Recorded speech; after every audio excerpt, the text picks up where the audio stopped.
Looking back on my journey with marijuana addiction, there's something fascinating that I've come to realize, and that something has to do with the changes that I've made in my life since quitting. If you're new to the channel, my name's Dr. Frank. I'm the founder of Addiction Mindset Recovery Coaching, programs that are dedicated to helping people quit nicotine, THC, energy drinks, and adult media content. When it came to quitting smoking cannabis, or this could really be applied for any addiction, quitting alcohol, quitting watching porn, quitting smoking cigarettes, or quitting vaping, the person using the substance has to make a change. That's what quitting is all about.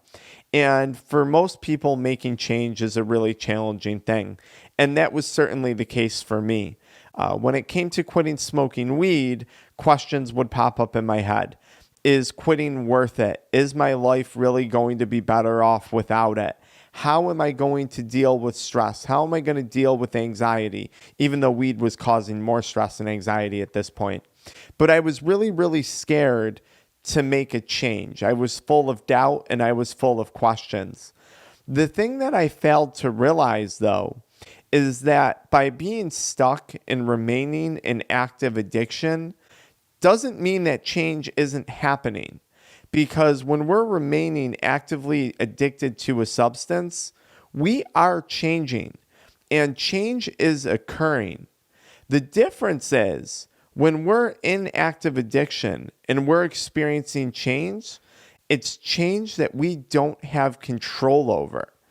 When we choose to get sober, when we choose to start that recovery process and not smoke weed today, we're now controlling the type of change that's going to occur going into our future. Let me give you guys examples of this. So here I am doing the same thing every day, smoking weed, drinking energy drinks, watching porn, whatever it is. And change is occurring. There's changes happening in my relationships, very negative changes. There's changes happening in my bank account. I'm losing money every day to something that I don't want to be doing anymore. There's changes happening in my work ethic. There's changes happening in my physical health. It's deteriorating, which is leading to a change in my mental health. And these changes are happening in active addiction at a very rapid pace, a pace that I don't have control over. But when I chose to quit, I chose to make a change. And then when I chose to start working out again, I started to make a change to my physical health. When I chose to start eating healthier, I started to make a change to my physical health, which led to a better state of mental health.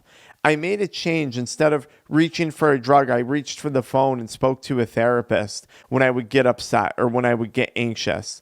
I made a change in the set of coping tools and coping skills that I used that I've now been able to apply to a whole host of different situations that arise day to day for me. So I've made changes, and whether or not you know it, you're making changes right now. If you're stuck in active addiction, you're not going to be in the same place that you're in today, tomorrow. And certainly come a week from now, a year from now, several months from now, you're not going to be in the same place that you're in today. So if change is going to happen, irrelevant of whether or not you want to change, wouldn't you rather be the one in control of those changes that are going to occur, of those changes that are going to happen? Struggle climbing to the top, not falling down to the bottom. You have that opportunity today. And if you're feeling motivated to take control of the type of change that's going to happen in your life, because it's going to happen irrelevant of whether or not you want it to, drop a comment below and let me know. And if you're new to the community, welcome to the Addiction Mindset channel. Why don't you follow me into the next playlist that I made for you guys about either quitting weed or nicotine? I'll see you guys there.